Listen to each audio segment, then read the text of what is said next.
துலாம் ராசி அன்பு சொந்தங்கள் அனைவருக்கும் வணக்கங்க. குரு பகவானினுடைய பயிற்சி 2026 அன்னைக்கு துலாம் ராசிக்காரர்களுக்கு என்னென்ன நன்மைகள் எல்லாம் காத்துக்கிட்டு இருக்கு அப்படின்னு பார்க்கலாமா?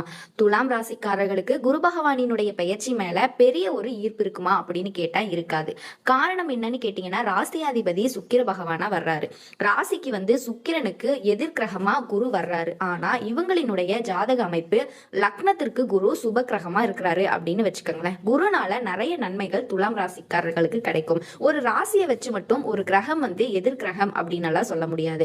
அந்த அடிப்படையில துலாம் ராசிக்காரர்களுக்கு இந்த வருஷம் 2026 வருடத்துல ஜூன் மாதம் 1ஆம் தேதி நள்ளிரவு 1:50 திங்கட்கிழமை வைகாசி மாதம் 18ஆம் தேதி குரு பகவான் மிதுனத்துல இருந்து கடகராசிக்கு வர்றாரு. கடகராசிக்கு குரு வராத ஒரு விசேஷம் அப்படின்னு என்ன சொல்றோம் அப்படின்னா, அது அவரினுடைய உச்ச வீடு.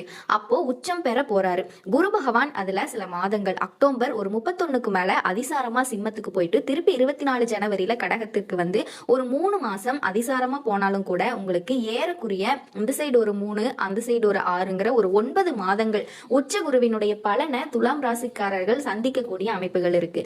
ஆக துலாம் ராசிக்கு 10ஆம் இடத்துல குரு உட்கார்றாரு. இங்க ஜோதிடப்படி என்ன சொல்லுவாங்க அப்படின்னா, 10ல குரு இருந்தா பதவிகள் இது எல்லாமே பறிபோகும் அப்படின்னா அது எல்லா அமைப்புகளையும் ஒத்து வர்றது கிடையாது. உச்ச வீடுகள்ல இருக்கும்போது சில நன்மையான பலன்கள் ஜாதகருக்கு கிடைக்கும். அப்படின்னா இருக்கிற வேலை, இருக்கிற தொழில், இருக்கிற பொசிஷன் மாதிரி அது ஒரு நல்ல உயர்வா கூட துலாம் ராசிக்காரர்களுக்கு கிடைப்பதற்கான வாய்ப்புகள் அதிகம். அப்போ துலாம் ராசிக்காரர்களுக்கு அந்த 10ஆம் இடத்துல தொழில் ஸ்தானத்துல இருக்கிற குருவை அப்படியே பக்கத்துல இருக்கிற அப்படின்னு எடுத்துக்க முடியாது. பார்வையில நிறைய நன்மைகள் இருக்கு. பொதுவா குரு பயிற்சியை நம்ம எதுக்கு பாக்குறோம் அப்படின்னா, ஜோதிட பாவகத்துல 12 பாவகளுக்குமே ஒண்ணுக்கு ருணரோகமா இருக்கும், பாக்கியமா இருக்கும், ஒண்ணு பூர்வ புண்ணியமா இருக்கும், ஒண்ணு குழந்தையா இருக்கும். உங்க வாழ்க்கையினுடைய எந்த அங்கங்களை நீங்க பார்க்கணும் அப்படின்னாலே 12 கட்டத்துக்குள்ள பாத்திரலாம். ஆக எந்த பாதகத்தை குரு பாக்குறாரோ, சுய ஜாதகத்துல ஒரு பிரச்சனை இருக்கு, அந்த இடத்த குரு பாக்குறாருன்னு சொன்னா நிவர்த்தி இருக்கு. அந்த இடத்துக்கு அந்த குரு பார்வை படக்கூடிய காலகட்டங்கள்ல செய்யக்கூடிய இறை வழிபாடுகள் துலாம் ராசிக்காரர்களுக்கு நிச்சயமா வெற்றியை கொடுக்கும். துலத்துக்கு குரு 3, 6 குடையவனா இருந்தாலுமே கூட குரு பார்வையினால இது வேணும் அப்படிங்கிற ராசி, வேணாத ராசின்னு குரு எப்பவுமே பாக்குறது கிடையாது. குருவிற்கு எல்லாமே பார்வை பலனா நன்மைகள் தான் இருக்கு. அந்த அடிப்படையில குரு பாக்குற இடமெல்லாம் துலாம் ராசிக்கு வரப்பிரசாதம் அப்படின்னு சொல்லலாம். அப்படி துலாம் ராசிக்காரர்களுக்கு குரு பகவான் என்னென்ன பார்வை பார்க்கிறாரு அப்படின்னா, துலாம் ராசிக்கு அந்த ராசி அப்படின்னு சொல்லக்கூடிய இடத்திற்கு 2ஆம் இடம் தனஸ்தானம் இல்லையா, அது விருச்சிகமா வரும். 2ஆம் இடம் அந்த இடத்துல கடகத்துல இருக்கக்கூடிய உச்ச குரு பாப்பாரு. அப்போ துலாத்திற்கு 6 குடையவன் 10ல உட்காந்து 2ஆம் இடத்தை பாக்குறாரு. தொழிலுக்காக ஒரு கடன் படுறீங்க அல்லது தொழிலுக்காக படக்கூடிய கடனை மேற்கொண்டு இன்னும் கொஞ்சம் லோன், ஏற்கனவே வாங்கியிருந்த லோனை இன்னும் அதிகப்படுத்துறீங்க. இதுக்கு முன்னாடி அந்த மாதிரி கடன்பட்ட பணங்கள் விரயம் ஏற்பட்டிருக்கலாம், சரியானபடி தொழிலுக்கு பயன்படாம போயிருக்கலாம். ஆனா இந்த காலகட்டங்கள்ல முழுசா அது தொழிலுக்கு பயன்பட்டு அந்த ஜாதகர் அந்த லக்னத்தோட அடிப்படையில சுயதசா பலன்களும் நல்லா இருக்கும் பட்சத்துல அந்த கடன் விருத்தி ஆகாம அதிகமா எல்லாமே குறைஞ்சு நல்ல ஒரு லெவலுக்கு வரக்கூடிய அமைப்பை இந்த காலகட்டத்துல பார்க்கலாம். வாக்குஸ்தானத்தை குரு பாக்குறாருன்னு சொல்றாங்க. கொடுத்த வாக்குறுதிகளை காப்பாத்தி தர்றது. ஒருத்தர் கிட்ட சொல்லியிருப்பாங்க, இல்ல ஒருத்தர் இந்த விஷயத்த செய்யறேன், பண விஷயம் இது பாதியிலேயே நின்றுட்டு இருக்கோம், ஒரு இடமோ பொருளோ வித்துட்டு பாதி அட்வான்ஸ் வாங்கியிருப்பாங்க, பாதி முடியாம இருக்கும். ஏதோ ஒரு விதத்துல பாதி பணம் அப்படிங்கிற தொய்வு எனக்கு வர வேண்டியது, அது தொழில் ரீதியா வர வேண்டியது அல்லது வேலை பார்த்த இடத்துல வர வேண்டியது, இது எல்லாமே குரு பார்வையினால இவங்களுக்கு 2ஆம் இடத்துல கிடைக்கும். படிக்கிற குழந்தைகளுக்கு வாக்குஸ்தானத்தை குரு பாக்குறதுனால அவங்க படிப்பு நல்லா அபிவிருத்தி ஆகக்கூடிய ஒரு சூழல் உண்டாகும்.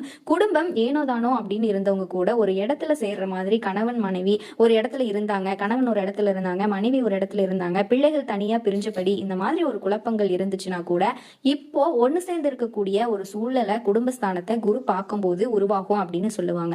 6 குடையவன் 10ல கேந்திரம் மாதிரி 5வது பார்வையா 2ஆம் இடம் அப்படிங்கிற குடும்பஸ்தானத்தை பாக்குறது, செவ்வாயினோட வீட்டை பாக்குறது, துலாம் ராசிக்கு 7 குடையவனா செவ்வாயினுடைய வீட்டை பாக்குறது இவங்களுக்கு ரொம்பவே தனித்து விடப்பட்ட தனிமையா இருக்கக்கூடிய குடும்ப உறவுகள் கூட ஒன்னா சேரக்கூடிய ஒரு அற்புதமான வாய்ப்பை இந்த துலாம் ராசிக்காரர்களுக்கு குரு 5வது பார்வையா 2ஆம் இடத்தை பார்த்து உங்களுக்கு கொடுப்பாரு.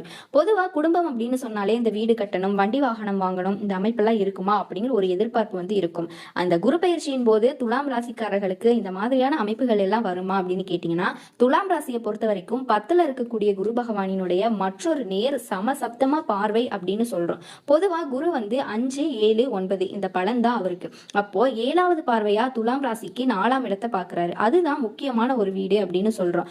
வீடு, மனை, வாகனம், சுகங்கள், இது எல்லாமே ஒரு சுகம் நீண்ட நாளா கிடைக்கல, என்னமோ நமக்கு மட்டும் தள்ளி வச்ச மாதிரி இங்க தடைப்பட்டிருக்கு அப்படின்னு சொல்லக்கூடிய துலாம் ராசிக்காரர்களுக்கு அது நிவர்த்தி ஆகும். வீடு மாற்றம் ரொம்ப நாளா பண்ணணும்னு நினைக்கிறேன் அப்படிங்கிறவங்களுக்கு வீடு மாற்றம் அமையும். வீடு கட்டணும்னு நினைக்கக்கூடியவங்களுக்கு, ஒரு ஷேர்ல இருக்கவங்களுக்கு லக்னத்தோட அடிப்படையில நாளுக்கு அதிபதி தசாபுத்தியில நடக்கும்போது 4ஆம் இடத்தை குரு பார்க்கும்போது வீட்டினுடைய அமைப்பு அப்படிங்கிறது பரிபூரணமா அவங்களுக்கு நடக்கும்.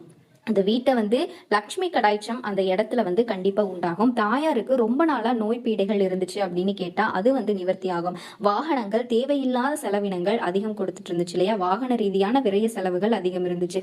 வண்டி வாகன பயம்னாலே ஒரு விதமான அப்படிங்கிற அந்த விஷயங்கள் எல்லாமே நிவர்த்தி ஆகுங்க. 4ஆம் இடம் அப்படிங்கிறது உயர்கல்வி ஸ்தானம் அப்படின்னு சொல்றோம். மேல் படிப்பு படிக்கிறவங்களுக்கு இடமாற்றம், வெளிநாடு வெளியூர்கள்ல படிக்க நினைக்கிறவங்களுக்கு அந்த படிப்பு விஷயங்கள்ல சரியான அமைப்புகள் நடக்கும். ஏற்கனவே வேலையில இருக்கவங்களுக்கு சர்டிபிகேட் இருந்தாதான் அந்த இடத்துக்கு போக முடியும், இதனோட அமைப்பு இருந்தாதான் அடுத்த இடத்துக்கு போக முடியும் அப்படிங்கிறவங்களுக்கு அதை தனியா கத்துக்கிறதுக்கான அதற்கான வாய்ப்புகளை குரு கொடுப்பாரு. அதற்கான சூழ்நிலைகளை குரு உருவாக்குவாரு. அதுக்கான இட அமைப்புகள் பொருளாதார அமைப்புகள் எல்லாமே குரு பெயர்ச்சியினால உங்களுக்கு உண்டாகும். ஆக 4ஆம் இடம் அப்படிங்கிற வீடு, வண்டி, வாகனம், சுகம், இது அத்தனையுமே தாயார் நலன், இது எல்லாமே 4ஆம் பாவகத்துல இருக்கு. அந்த இடத்தை குரு பாக்குறது விசேஷம். இதை விட ஒரு சிறப்பு என்னன்னா, 4ஆம் இடத்தை குரு பாக்குறாரு. 4ஆம் இடத்தை பாவாதிபதி எப்படி பாக்குறாருன்னா, துலாம் ராசிக்குனா சனி பகவான் 6ஆம் இடத்துல இருக்கிறாரு. பொதுவா 6ஆம் இடத்துல துலாத்துக்கு சனி பகவான் இருக்கிறது எதிரிகள் எல்லாமே ஒளிஞ்சாங்க, எதிரிகளால ஏற்படக்கூடிய தொந்தரவுகள் இல்லை அப்படின்னு சொல்லக்கூடிய இடம். அந்த இடத்த பார்க்கும்போது எதிரிகளே தானாக நன்மைகளை கொடுக்கக்கூடிய அமைப்பு சில பேருக்கு. எல்லாமே எதிரினால நிறைய நன்மைகள் நடக்கும். ஜோதிடத்துல நிறைய அமைப்புகள் இருக்கு. எதிரி இருந்தாதான் இவங்க வாழ்வாங்க, எதிரி இருந்தாதான் இவங்களுக்கு வெற்றி, எதிரி இருந்தாதான் இவங்களுக்கு செல்வ வளம்னு சில ஜோதிட அமைப்புகள் இருக்கு. அந்த அடிப்படையில துலாம் ராசிக்காரர்களுக்கு 6 கூடையவனா குரு உச்சம் பெற்றாலும் கூட 6ஆம் இடத்துல இருக்கக்கூடிய சனி பகவானை பார்க்கும்போது எதிரின்னு நினைச்சவனே நன்மை செஞ்சுட்டு போகக்கூடிய ஒரு சூழ்நிலை உருவாகும். துலாம் ராசி அன்பு சொந்தங்கள் அனைவருக்கும் வணக்கங்க. துலாம் ராசி அமைதியான தோற்றமும் அலட்டிக்கொள்ளாத இயல்பான மனநிலையும் கொண்டவங்க. மற்றவங்க கிட்ட அன்பு செலுத்தக்கூடியவங்க. நல்லவங்க யாரு, கெட்டவங்க யாருன்னு எடை போட தெரிஞ்சவங்க. எப்பவுமே நியாயத்து பக்கம் துணை நிற்கக்கூடியவங்க. இவங்களால சின்னதா ஒரு எறும்புக்கு கூட துரோகம் நினைக்க தெரியாதுங்க. குறிப்பா இந்த கலியுகத்துல இவங்க வாழ்றதே ரொம்ப போராட்டமா தான் போயிட்டு இருக்கு. நிறைய பேர்கிட்ட தெரிஞ்சேதான் ஏமாந்துருக்கீங்க. அவங்க நமக்கு குழி வெட்டுறாங்கன்னு தெரிஞ்சும் கூட அவங்க கிட்ட பழக்க வழக்கத்தை இப்ப வரைக்கும் தொடர்ந்துட்டு இருக்கீங்க. காரணம், வெச்ச அன்பை மாத்த முடியாத ஏமாளினே இந்த துலாம் ராசிக்காரர்களை சொல்லலாம். ஆனா ஏமாறுறது இவங்களுக்கு ஒன்றும் பெருசா வழிய கொடுக்காது. ஏன்னா அன்பால ஏமாறுறது அப்படிங்கிறது எனக்கு பிடிச்சதுதான்னு துலாம் ராசிக்காரங்க நினைப்பீங்க. பாசத்தால பல இடங்கள்ல அசிங்கப்பட்டு அவமானப்பட்டு எவ்வளவோ நாட்கள் அழுது கூட நின்று இருக்கீங்க. தனிமையில இருக்கும்போதுதான் தெரியுது நம்ம எல்லாருக்கும் துணையா நிக்கிறோம், ஆனா நமக்குன்னு எந்த ஒரு துணையுமே இல்லை அப்படிங்கிறது துலாம் ராசி பல நேரங்கள்ல உணர்ந்து இன்னைக்கும் போய் தலையை கொடுத்துட்டு உட்காந்துதான் இருக்கீங்க. நம்ம சொல்லக்கூடிய விஷயங்கள் உண்மைன்னு நினைச்சீங்கன்னா கண்டிப்பா கமெண்ட் பாக்ஸ்ல பதிவிடுங்க. இப்படிப்பட்ட எல்லாரையும் அரவணைக்கக்கூடிய துலாம் ராசிக்கு கத்தினாலும் கதறினாலும் கடவுள் முன்னாடி பல நேரங்கள்ல அழுது இருந்தாலும் எந்த ஒரு நல்ல விஷயமே எனக்கு நடக்கலையே அப்படின்னு கஷ்டப்பட்டுட்டு இருந்திருப்பீங்க. 100% துலாம் ராசிக்காரர்களினுடைய தலைவிதி மாறப்போகுதுங்க. ஏமா நீ வேற பயமுறுத்தாதமா, தலைவிதியில என்னோட தலைவிதியே ஆல்ரெடி ரொம்ப கிறுக்கல் போட்டாச்சு அப்படின்னு யோசிப்பீங்க இல்லையா? கண்டிப்பா பயப்படவே தேவையில்லைங்க. உங்களினுடைய தலைவிதி எந்த அளவுக்கு கிறுக்கலா இருந்தாலுமே இப்ப நடக்கக்கூடிய கிரகங்களினுடைய சேர்க்கையினால துலாம் ராசிக்காரர்களை தூக்கித்தான் பிடிக்க போகுதுங்க. கீழே விழுந்தவங்களை தூக்கி நிறுத்த போகுது, உயர்வான நிலைக்கு கொண்டு போக போகுதுங்க. அது என்ன ஏதுங்கிறத தெளிவா தெரிஞ்சுக்கலாம். துலாம் ராசியை பொறுத்த வரைக்கும் சிறிதளவு கூட யாருக்கும் துரோகம் நினைக்காதனாலதான் இன்ன வரைக்கும் உங்களுக்கு பல பேர் குழி வெட்டிட்டு இருக்காங்க. ஆனா இப்போ உங்களுக்கு யாரெல்லாம் துரோகம் செஞ்சாங்களோ அவங்களுக்கு எல்லாம் திருப்பி கொடுக்கக்கூடிய நேரம் வந்துருச்சு. அதாவது சொல்லி அடிக்கக்கூடிய துலாம் ராசிக்கு 4 கிரகங்கள் உங்களுக்கு அள்ளி கொடுக்க போறாங்க. ஜோதிட சாஸ்திரப்படி 4 கிரகங்களினுடைய சேர்க்கையை நாங்க சதுர்கிரக யோகம்னு சொல்லுவோம். அந்த வகையில மீன ராசியில சூரிய பகவான், புதன் பகவான், ராகு பகவான், சுக்கிர பகவானினுடைய சேர்க்கை நடைபெற போகுது. இது ஜோதிட சாஸ்திரப்படி ஒரு அரிய நிகழ்வா பார்க்கப்படுதுங்க. இதனால துலாம் ராசிக்காரர்களினுடைய வாழ்க்கையில எந்த மாதிரியான யோகத்தை ஏற்படுத்த போகுது அப்படிங்கிறது தாங்க பார்க்க போறோம்.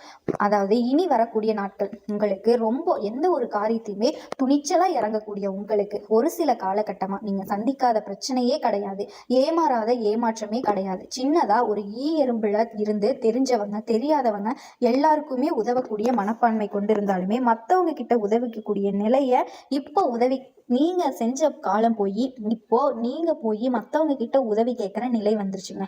கடன் சுமை அதிகமா இருக்கும், எதிரியினுடைய தொல்லை அதிகமா இருக்கும், சமூகத்தினுடைய மதிப்பு மரியாதை சுத்திக்கிட்டு இருந்த உங்களுக்கு அந்த மதிப்பு மரியாதை எல்லாம் கொஞ்சம் கூட இல்லாம சங்கடத்தை மட்டுமே அனுபவிச்சிருக்கீங்க.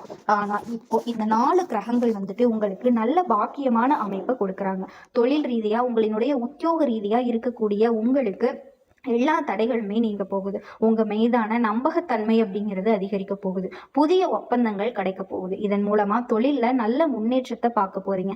நல்ல வேலை கிடைக்கலையேன்னு செய்யக்கூடிய வேலையில போதுமான வருமானம் இல்லையே, நம்ம எவ்வளவு உழைச்சாலுமே அதற்கேற்ற அங்கீகாரம் இல்லையேன்னு நினைக்கக்கூடிய உங்களுக்கு உங்களுடைய வேலையில முன்னேற்றம், வேலை இல்லாதவங்களுக்கு நல்ல சம்பளத்தோட வேலை, நீங்க நல்லா வேலை செய்யக்கூடிய இடங்கள்லையுமே உங்களுக்கு மதிப்பு மரியாதை உயர்வுக்கு போகுங்க. திறமைக்கேற்ற வேலை வாய்ப்பு கிடைக்கும். கடந்த காலங்கள்ல நீங்க இழந்த செல்வம் செல்வாக்கு எல்லாத்தையுமே இப்ப சேர்த்து சம்பாதிக்க போறீங்க. அது மட்டும் இல்லாம வெளிநாட்டுக்கு போகணும்னு முயற்சி செய்யறீங்களா, அதற்குண்டான வாய்ப்புகள் கிடைக்க பெறுவீங்க. வெளிநாடு பயணங்களால நல்ல ஆதாயம் கிடைக்கும். நீண்ட காலமா திருமணமே ஆகல, எவ்வளவு முயற்சி பண்ணாலும் திருமணத்துக்கு தடையாவே இருந்துச்சு, ஆண்களோ பெண்களோ உங்களுக்கு அதற்கான தடைகள் நீங்குதுங்க. இந்த காலத்துல திருமணம் நடக்கிறதுக்கான வாய்ப்புகள் இருக்கு. இதுவே திருமணம் ஆகிட்டு விவாகரத்து ஆயிடுச்சுமா, இப்ப மறுமணம் நடைபெறதுக்கான வாய்ப்பு இருக்குங்க. அதே மாதிரி திருமணம் ஆகி நீண்ட காலமா குழந்தை பாக்கியம் இல்லாதவங்களுக்கு இப்போ குழந்தை பாக்கியம் உண்டாகும். இது பூர்வீக சொத்துக்கள்ல இருந்த பிரச்சனை நீங்குதுங்க. சொத்துக்கள்ல இருந்து வந்த கோர்ட்டு கேசு வழக்குல உங்களுக்கு சாதகமான தீர்ப்புகள் கிடைக்க போகுதுங்க. நிறைய ஆடை அபகரணங்களை வாங்கக்கூடிய யோகம் இருக்கு. கல்வியை பொறுத்த வரைக்கும் நல்ல முன்னேற்றம் இருக்க போகுது. குழந்தைகளை வெளிநாட்டுக்கு வெளி மாநிலங்களுக்கு உயர்கல்விக்காக அனுப்பி வைப்பீங்க. குழந்தைகளோட திருமணம் ஆவறதுக்கான வாய்ப்புகள் இருக்கு. கணவன் மனைவி உறவுகளை இருந்து வந்த மனக்கசப்புகள் நீங்குது, அந்யோன்யம் அதிகமாகுது. உடல் பாதிப்புகளை பொறுத்த வரைக்கும் உடல் ஆரோக்கியத்துல அதிகமா கவனம் செலுத்துவீங்க. உடல் ஆரோக்கியமும் மேம்பட போகுதுங்க. குறிப்பா ரொம்பவே சுறுசுறுப்பா செயல்பட போறீங்க. பெருசா எந்த ஒரு பிரச்சனையுமே உங்களுக்கு பாதிப்பை ஏற்படுத்தாது. அதாவது துன்பத்திற்கு துன்பம் கொடுக்கக்கூடிய அளவுக்கு ரொம்ப நல்லா இருக்க போறீங்க. வேலையிலும் உங்களுடைய திறமைகளை வெளிப்படுத்துங்க. வியாபாரம் ரொம்ப சுறுசுறுப்பா வியாபாரத்தை பார்க்க போறீங்க. எப்படியாவது லாபம் சம்பாதிக்கணும் அப்படிங்கிற எண்ணத்துல ஓடி ஓடி இழைக்க போறீங்க. மாணவர்களை பொறுத்த வரைக்கும் கல்வியில முன்னேற்றங்க. தேர்வுகள் கவனத்தோட இருக்க போறீங்க. அடுத்தவர்களுக்கு உதவி செய்வீங்க. வீட்டுல தடைப்பட்டு வந்த சுபகாரிய பேச்சுக்கள் இப்ப நடக்கும். சுப செலவுகள் உண்டாகுது. உங்களை பொறுத்த வரைக்கும் பரிகாரம் அப்படிங்கிறது வெள்ளிக்கிழமை தோறும் அம்மன் வழிபாடு உங்களுக்கு தொடர்ந்து நன்மைகளை அதிகரிச்சு கொடுப்பாங்க. மேலும் இந்த காலகட்டத்தை பொறுத்த வரைக்கும் தொழில் வாழ்க்கையிலயும் சரி தனிப்பட்ட வாழ்க்கையிலயும் சரி சமநிலையை பராமரிக்க போறீங்க. அதே மாதிரி எந்த ஒரு விஷயத்தை தொடங்குறதுக்கு முன்னாடியும் ஒரு தடவைக்கு நிறைய தடவை யோசிச்சு அந்த ஒரு முடிவை எடுத்தீங்க அப்படின்னா உங்களுடைய வாழ்க்கை ரொம்பவே சிறப்பா இருக்குங்க. மற்றபடி எல்லா விதத்திலையுமே துலாம் ராசிக்காரர்களுக்கு நல்லதொரு வாழ்க்கை அமைய போகுது. துணையிடையே இருந்து வந்த பிரச்சனைகள் எல்லாமே இப்ப தீரப்போகுதுங்க. வாழ்க்கை துணை கிட்ட ரொம்பவே அந்யோன்யமா ஒத்துழைச்சு வாழ போறீங்க. குழந்தைகளுக்கிடமும் ரொம்ப அவங்களுக்காக நேரம் ஒதுக்குவீங்க. வேலைன்னு அவங்களுக்காக ஒரு சில நேரங்களை ஒதுக்கக்கூடிய நேரம் இப்ப அமைஞ்சிருக்குங்க. பிரிஞ்சு போன சொந்தங்கள் எல்லாமே இப்போ ஒண்ணு சேர போறாங்க. நான் போகாத கோயில் இல்ல, ஏறாத ஹாஸ்பிட்டல் இல்ல, எனக்கு குழந்தை பாக்கியமே கிடைக்கலாமா அப்படின்னு நினைச்சிட்டு இருந்த வருத்தப்பட்டு இருந்த உங்களுக்கு குழந்தை பாக்கியம் கிடைக்கக்கூடிய வாய்ப்பு அமையுதுங்க. வேலை இல்லாம ரொம்ப நாளா கஷ்டப்படுறேன், எங்க வேலை தேடினாலும் எனக்கு கிடைக்கவே மாட்டேங்குது அப்படின்னு கஷ்டப்பட்டுட்டு இருந்த, படிச்சும் எந்த ஒரு யூஸுமே இல்லை அப்படின்னு வேதனைப்பட்டவங்களுக்கு இப்போ நல்ல ஒரு வேலை வாய்ப்பு அமையக்கூடிய வாய்ப்பு அமைஞ்சிருக்குங்க.